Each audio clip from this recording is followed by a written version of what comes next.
Hey! Welcome to What's the FIC? Where two nerdy librarians, Gina and Meg, discuss everything from literature to movies, gaming, education, anime, manga, and more. All your favorite things you get geeked about, we talk about. Plus, we give you tips on all the latest free resources from the library. So, let's get into the FIC of it.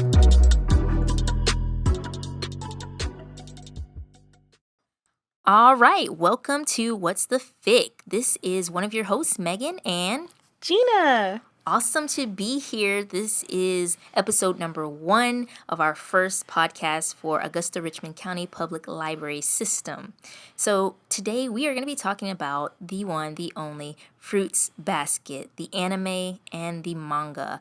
We're going to talk about a little bit of how the series compare, and we hope based off of this podcast that you can get into the series yourself. So Gina, let's get into it.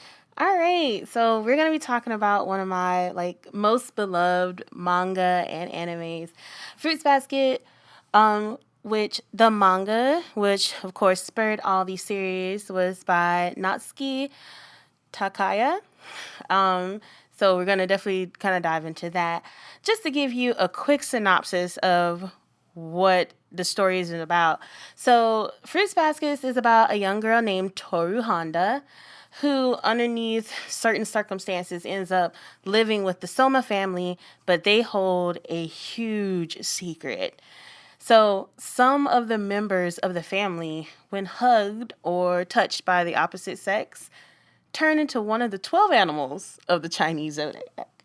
So it's one of those big surprises that you see in the beginning with Toru and her living among these men who at any moment can turn into one of the members of the Zodiac. And it's so great. Yes, very exciting. I remember watching this series when I was in high school. The very first series, the anime, it was introduced in 2001, all the way back then. But now we have a reboot that started in 2019. And so now I think a new generation has a chance to learn all about Fruits Basket and just get into anime. Like if you've never gotten into anime, if you don't know what it is, here's your chance now. So anime, manga, what is all of this? Let's talk about it. Definitely. So just some little term cleanups. So when we're talking about let's start with manga in this case, because the manga actually started in 1999. Yeah, I was just 1999. It's been so long since I read it. Last century. Right. And so with this, when we think about manga, we're thinking about Japanese comics or graphic novels. They originated in Japan. That's where they were first produced, and that's where they were first published. So that's one of your big terms. So remember right now that manga is going to refer to comics and graphic novels, which Meg here went to school for such things. So she can kind of elaborate a little bit more on that. Yeah, a little bit about manga in particular. Something that stands out about it that's different than American comics or Western comics is that it's read from right to left. So in Japan, the writing system is always writing from right to left, so that's how you're going to read manga. So if you come across it, make sure you start at the very end of the book. Now, that may seem a little odd, but that is how you're going to read it, because if you read it from the left to the right, you're going to be confused. You're not going to know what's going on. So definitely make sure you read from right to left with manga. All right, anime. All right, so anime, or anime.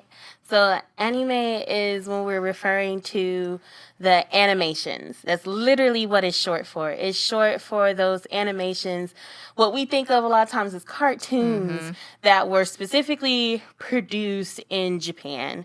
So now you have anime, which is going to be the animations, and now you have your term manga, which are going to be the comics and the graphic novels. Both of them have originated in Japan or have been produced in Japan. Yes. Now, if you were in Japan and you were talking about anime or manga, then they would kind of loop everything together. It's like, oh yes, that's the animation, that's the comics. But here in more Western society, we have them as their own genre. Yeah. So that's why we're going over, like, specifically why we want to clarify what anime and manga are. Exactly. So now you can tell your grandma, your dog, your friend that doesn't know, and they're like, what is this? Explain it to them. Tell them you got it from Gina and Meg.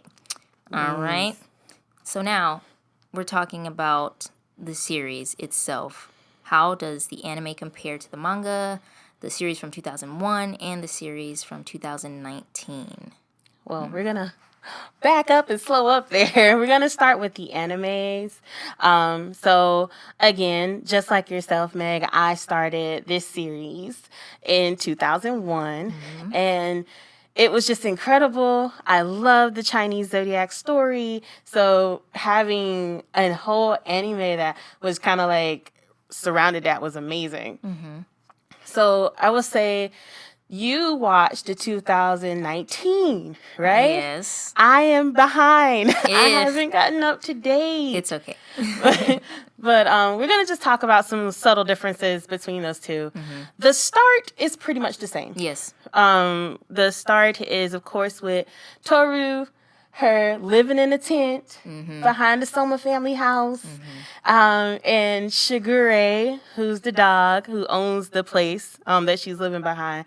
And Yuki Soma, who is, going to be very important. He's the rat, the prince of her high school. Oh, yeah. Kind of find her with this tent. And then she, goes with them to stay with them. And then due to certain events of the cat Kyo showing up, everything kind of breaks loose and she ends up falling on them and they turn into their animals. And so that kind of kickstarts both of the series. Those things are the same. Right. The 2001 version of this anime, unfortunately, it stops. Yes. Because when it was produced and when it was happening, literally, it was still being written. Right. The Exactly. manga series was still being written, so Yeah. it kind of leaves you kind of in the middle. Yeah. It was a sweet spot, though. Yeah, I think it ended on a good note. I don't want to be a spoiler, but just in case you guys, want to read it and watch it for yourself, we might have some spoilers in this episode, so beware. But yeah, the 2001 version, you don't get the full story, and sometimes you don't get the full introduction to each of the members of the Zodiac either with this story. So if you're going to watch the 2001 version, just know that you're not getting the full story. So while we want to say, yes, watch 2001 too, we want you to say watch 2019 as well as reading the manga because you get the full story. Yes, definitely. So, piggybacking off of what Meg said, one of the sad things is that you don't get to meet characters like the horse, who she's awesome. Rin is amazing. You don't get to meet the rooster. So you're missing out on like big chunks that kind of like snowball into more of the story. So the 2019 version also has a bit of a drawing difference too. And maybe you want to speak to that, Meg? Yeah, so if you notice in the 2001 version, if you guys get a chance to watch that anime from that time period, you will see large heads and large eyes and slinky, slender bodies drawn. So that was just kind of the style that was very popular with anime back in the early 2000s, late 90s. And I guess you kind of start to see that start to shift maybe in the mid 2000s. So the eyes got a little smaller, the heads weren't as large, the proportions of the characters were a little bit more closer to real life. Of course, anime and manga have exaggerated features. That's always going to happen. Those are just characteristics of anime and manga. But the 2019 version, I think you can see that the art style is a little more sleek. It is smaller eyes, smaller heads. But both are very beautiful to look at, so definitely watch them. And I prefer the songs from 2001. I do too. Compared to 2019. This is true. But I think those are the biggest differences. So now that we kind of have a little bit of what's the difference, maybe we'll go ahead and launch into the manga versus both of the animes because we can kind of pick and choose from those. Yeah. So I'm going to start with the manga. First of all, the manga is incredible. It's amazing. It has multiple volumes that fortunately we have some here at Yes. ARCPLS. So you can definitely pick up and read some. The biggest thing that I noticed in the manga is I definitely felt like I was able to delve more into those characters and their backgrounds when I read about them Right. versus watching them. Yeah. There's a character that we'll talk about a little later that it just I read the manga for the first time, I was like, oh, that makes so much sense now. Right. And I just love that part. And also, I'm just one of those people who definitely prefer to read. Like, I prefer to sit down and read it. And I love seeing it on screen, but it's just something so wholesome, so, like, organic about holding the book for me. So Definitely. that's one thing. Yeah, for me, of course, as an artist growing up, I love visuals. So the anime is always really stuck in my head. Now, I haven't had a chance to read the manga, but I have. I know. It's on my long list of reads. But yeah, the series really gives you a lot. But I think 2019 version, if you're going to go for a version that gives you the full story, like we said earlier, go for the 2019. It has 3 seasons that just finished up, I believe, this year. Yes. So, yeah, I say go watch it. All right, so we're going to kind of dive into that. So one of the things we keep talking about is the Chinese Zodiac, which is the curse that's essentially affecting the Soma families. The Soma family is the central family that is in fruits baskets. And just in case you've never heard of the Chinese Zodiac origin story and different things like that, it does give you, in the manga and in the anime, they do give you kind of like a rundown of what is going on. But just for our audience out there, so the Chinese Zodiac, the story goes that God had a banquet. This is the one from the anime now. Yeah. Well, let me clarify. So this is the story of the Chinese Zodiac from the anime. But God held a banquet, and he told them not to be late. He invited all these different animals. And he told them not to be late. And the rat, being mischievous, goes over to his neighbor, the cat, and tells him that the banquet's going to be the day after tomorrow. Don't even worry about showing up. You got it, We'll get back to that later. All the animals get ready to go to the banquet, and they have to cross over a river to get to the banquet. And the cunning rat, who has just tricked his neighbor, the cat, basically is like, oh, I can't swim, gets on the back of the ox. The really kind ox goes over the river, and you would think the ox would be first. But no, the rat jumps out in front of him and claims first place. Right. Sneaky. Right. So sneaky. So then the ox, of course, is next. He's number 2. The tiger and the rabbit are going to be 3 and 4. The dragon is 5. The snake is number 6. The horse is 7. Sheep, monkey, and rooster kind of work together, and they end up being 8, 9, and 10, respectively. And the dog, who could have went ahead and went over and won the whole thing, actually just had so much fun swimming around that he ends up coming in number 11. And the pig stops for a snack, and he's number 12. Wow. So that's kind of like the merging of like the common known story. The major story is that there's a great race, but of course, the manga, they just take a little liberties on that particular thing. So we're gonna get into these characters now that we kind of know why, we're going over this and what they're going to change into. These are the animals. That's the roster. Right. So Yuki.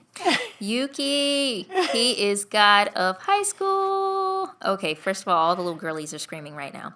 But Yuki, he's one of the central characters of the show and of the manga series. He's kind of quiet, reserved, I think. And as we said, he's the rat. The rat sounds very cunning in the Chinese Zodiac, but I feel like that's almost a little bit of the opposite of how Yuki is, or at least how he's portrayed in the series. But he's very smart. I just love his story. We talk about self-acceptance. that's like one of the central themes in this show, and I think that's something that he kind of you see this character deal with throughout the whole series. I agree. I think when I read about Yuki in the manga, coming from the manga perspective, he definitely had that mysterious nature to him. He was, of course, he really was princely, coming to help Toru and, again, spoiler alerts, coming to help her get her mom's picture from the landslide, all these little things that he does. But I will say that you see the blessings, but how he interprets his blessings is really different. The rat is blessed first in the race, in the banquet. And Yuki has it all. He's so pretty, he looks like a girl. He's super smart. People like him, but he isn't able to really get close to anybody. And I think you definitely get the sense of that. Would you say that Yuki's one of your favorite characters? Well, that's kind of hard. I've always been torn between Kyo and Yuki. Yes, Kyo! I mean, it's always those two butting heads anyways, so I don't know. But Yuki, I do like who he is, his personality. One, of course, he's a charmer, but he doesn't even have to try too hard. Like, everybody just loves him. But one thing with him, though people love him, is just I get the sense a lot that he just doesn't love himself as much. Sometimes, yeah. And I think that's another thing is, one of the biggest things that you will see in the theme of Fruits Baskets and why I feel like it stands the test of time, why it's gotten, another reboot and stuff like that is because it talks about kindness, acceptance, tragedy, self-improvement, and emotional intelligence or emotional understanding of oneself. And a lot of these characters, because they have that extra barrier of a curse there, kind of like are on guard. And that kind of leads me into Toru and why Toru is so special. So she is the protagonist. Yes. She is best girl. She's amazing. She is so kind, almost to the point of naivety. Yeah. And it is truly her strength and a bit of her weakness that she's so kind. And when she finds out about this curse, her first thing is like, oh my gosh, how can I help you? Oh my goodness, what's going on? She's not self-serving. She serves people because she wants to see the best for them. And she accepts people where they are. And that's kind of, the thing that helps people like Yuki kind of overcome those things. And why she's perfect for Kyo. Oh, gosh. Here we go. Yes, Kyo. Kyo. My favorite, the cat. The poor cat who was dreaming of the banquet this whole time. So traditionally, even though the curse extends also to the cat, the cat is still not included in any of the things that have to do with the primary 12. So Kyo is the representation of the cat. The cat is ostracized, treated badly. It's kind of funny that they're all cursed, but they especially treat Kyo as if he's cursed. And he's the outcast, but he's so vibrant. He's so energetic.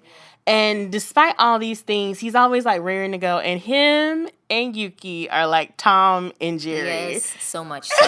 Oh my gosh, the way they butt heads, it's crazy. It's great. So you see them fighting and mostly arguing or what have you.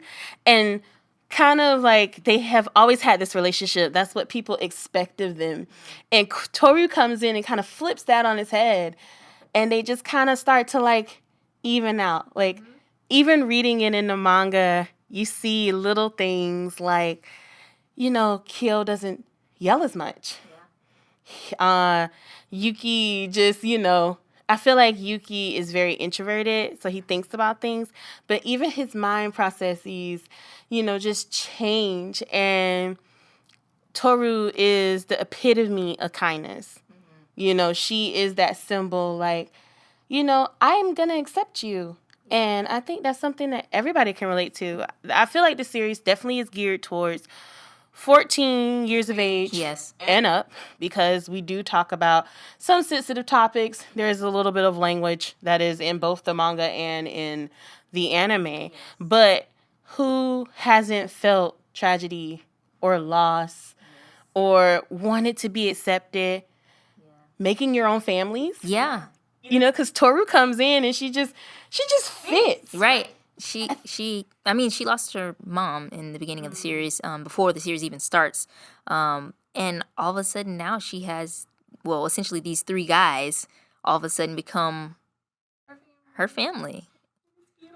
Yeah, I love it. I mean, it's great to see how in life a lot of times, despite what you go through, you can still be able to create friendships, find people who truly love you and care for you no matter what.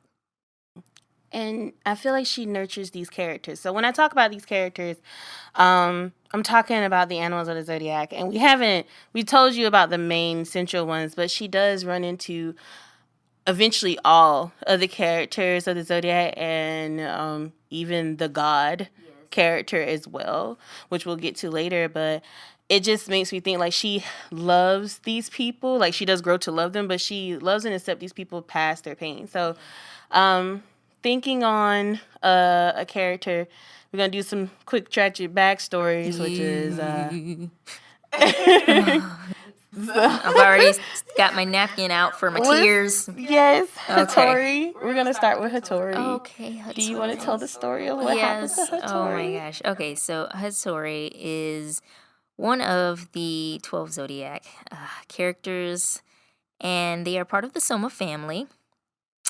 He is a doctor, so he's kind of the one who cares for all of the members, especially one of the central figures who, like we said, we'll mention later on, Aikido. And his story starts where he has this woman who works for him, and basically they get to know each other over time, and they kind of just start to fall in love. And she finds out about his curse, basically, that he's the dragon. He turns into this seahorse. And it's hilarious because it's like, this guy, he's so charming, so good looking, and he turns into this small, baby, precious little seahorse. And you're like, what in... Okay, I thought maybe he'd be like the tiger or somebody. I don't know. But yes, he turns into the seahorse, and just kind of like Toru, the woman that he's fallen in love with, basically just accepts him for who he is. She's not scared that a human man just turned into this seahorse right in front of her. Has the same reaction as Toru. She's just like, can I help you? What can I do? Let me find some water, first of all, because you're about to die. If I don't help you get some water, you're a seahorse. Unfortunately, some tragedy does happen. The curse, others who are outside of the family aren't really supposed to know about the curse. So when the head of the Soma family finds out, they decide this cannot happen, and in a fit of rage, they come over to Hattori's house, I believe, his office, and basically, just rages out and accidentally slashes him in the eye.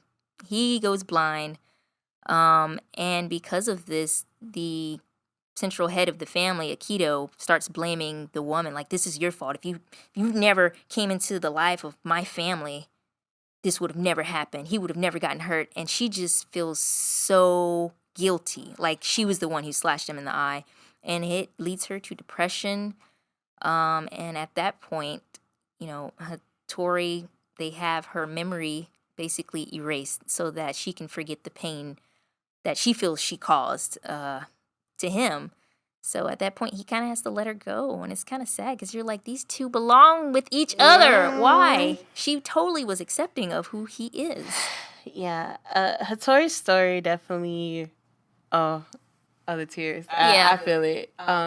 Kana is the girl that he falls in love with. And one of the things that you see in the manga that kind of like rips your heart out is how she internalized what happens to Hattori when they're there, because they want to get married. That's literally what made Aikido like Yeah. so upset. That's what made them so upset. It's like, you're gonna get married, and then that incident happens.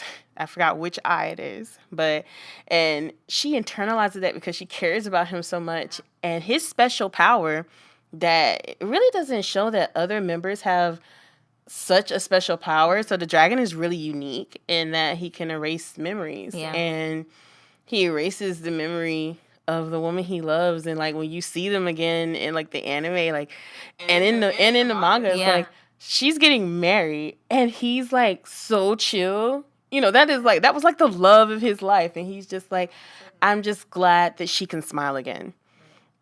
And it's just like, oh gosh. And there are other stories like that too. I'm gonna do Momiji and Kisa real quick. Momiji's story is that he's the rat. And remember that we said that the opposite sex is what triggers their change. So Momiji's a boy. And he's this little half German, half Japanese boy. His mom is the one who's German. His dad and his mom met at school, and they got married, fell in love, and stuff like that. And she has Momiji. And when she tries to hold her child, he turns into the rabbit. And she's devastated. They say that mothers in Fruits Basket either take one or two approaches. Either they are overprotective and like super like loving, or they completely reject their child. And that's what happens to Momiji. And she basically says that she wished she would have never given birth to him and everything. And so his dad is like, again, this is where Hattori comes in. And that's why we did it first, is because, Momiji's dad is like, I'll love you enough for mom and dad if we can help mom get better. And so little Momiji is just like, okay. And they erase the memory of his mom. And his mom doesn't remember him at all. And yet he is one of the most emotionally intelligent characters. He really can kind of see where people are hurting. And it's just because, like, such loss has happened to him. He literally watches his mom. And now he has also a little sister. He watches them. And yeah, the mom just thinks that Momiji is just a company child. Yeah. And the last one is Kisa. So Kisa's the tiger, and I wanted to bring this up because I feel like this is important. Kisa is the tiger, and because of the curse, of course they have many blessings. They're a good-looking family. They're a great-looking family. But sometimes they have the abnormalities. So Kyo has orange hair. Yuki has grayish hair. And other little features like that. But little Kisa shows the reflections of the tiger. And her classmates see that, and they ask her about it. And then she kind of stands up for herself, and she's just like, I can't help that, because of course you can't help what you look like. And eventually they kind of like ignore her. And then every time she tries to speak, they laugh. And they do it so much that she stops talking. So when Kisa meets Toru, the first thing she does is, like, she's in tiger form. She bites her, and Toru's like, it doesn't hurt at all. I'm fine. It's just like, no, I'm pretty sure a baby tiger biting you would hurt. Yes. And she just loves on her until she comes around. And, Yuki, what I love is at this point, because of Toru, everybody kind of like huddles around each other. I feel like they start to form better family bonds. At least in the manga, I feel like I see that very well. Do you feel like they do that very well in the anime? I think so too, yeah, because they definitely show a little bit of backstory on each of the characters, especially in the 2019 version. So you definitely see those bonds starting to form throughout the series. So Kisa eventually decides, like, after, she realizes, I have family. I have people who love me and care about me. And even though it's hard, I'm going to stick up for myself, and I'm going to use my voice and still talk. And it's just the sweetest thing ever. Like, all these characters are adorable. Of course they have adults in there, but like, especially the younger characters like Momiji and Kisa are so adorable. And you hear these stories and you just want to love on them and snuggle them. And Toru comes in and loves on them in every way. And I think what makes her so unique is that she doesn't try to save anybody. like I think sometimes we have characters that come in and like, I'm the good one, and I'm gonna save you from these horrible things. She just accepts them, and that helps them work through their own problems. And that's why I say self-improvement is one of the things that you see in there, is because, they decide on their own. Like, you know what? One person cared about me and showed me that I can be accepted and loved. And there, I'm going to go forward, and I'm going to go forth and conquer. It's just enough to get them across that line. Mm-hmm. And I think in return, Toru gets a part of the family she's always wanted. That she wanted, and that's what she needs. And there's a whole host of other amazing characters with amazing stories, but just a little kindness goes a long way. We should accept people, because a lot of times they can't help who they are. You shouldn't make judgment on people until you get to know them. And even when you know them, you should still make sure that you're seeing things from their, understanding their perspective, trying to understand them. And I think that this is the perfect anime and manga to do that. Yeah, I agree. So, yeah, I mean, all of those emotions you can find right here in this series. So I think there's something for everyone in the series. If you've ever had to deal with tragedy, self-acceptance, just improving upon yourself, this series is for you. So look out for it. I mean, it's definitely here at our library, Augusta-Richmond County Public Library. We have the whole series, so you can definitely check it out if you have a Pines card. Yes. And of course, if you want to watch the anime, it is available online through streaming applications. One, you can watch it through Crunchyroll. And just to let you guys know what Crunchyroll is, just in case you're like, huh? Crunchy, huh? Okay. So Crunchyroll. Exactly. Crunchyroll is basically a streaming app that is just like Netflix, but you will find straight anime on there. So if you're looking to get into anime, that is where you want to go to watch. Also, isn't it available on some other sites? Funimation? So, yes. So, Funimation. Funimation is very similar to Crunchyroll. Funimation.com. It has a whole host of different anime that's being produced and pushed out right now. If you are just like, I want to see it all, I want to, have it all, then you can read the books here. Mm-hmm. You can go to Funimation, has the 2001 and the 2019. Yeah, it has both. So I highly recommend that, you read it and then you watch it. Yes, that's the order everything should go in. Definitely. Yes, but I hope that you all enjoyed our talk about Fruits Basket today. Hopefully that gets you or your friend, your grandmother into anime or manga. We have plenty of it here at the library. Tune in. We're going to be having more episodes coming up next month in September. We're going to be talking about gaming. Who doesn't love gaming, okay? Yes. Everything that you need to know about gaming, not only in the library system, but outside in your own personal lives. We're talking about it. So definitely tune in next month. We're going to be having episodes every second and fourth Wednesday of the month at 2 p.m. So make sure that you tune in. We're on Spotify. We're on Apple Podcasts. You can find us even on YouTube. Make sure you follow the library online. If you're looking for us on Facebook, we're at ARCPLS. And if you're looking for us on Twitter or Instagram, we are at Augusta, GALIB. You heard it here first. This has been Meg and Gina. We hope you guys have a great day. Thank you for listening and tune in next time. Bye. Bye.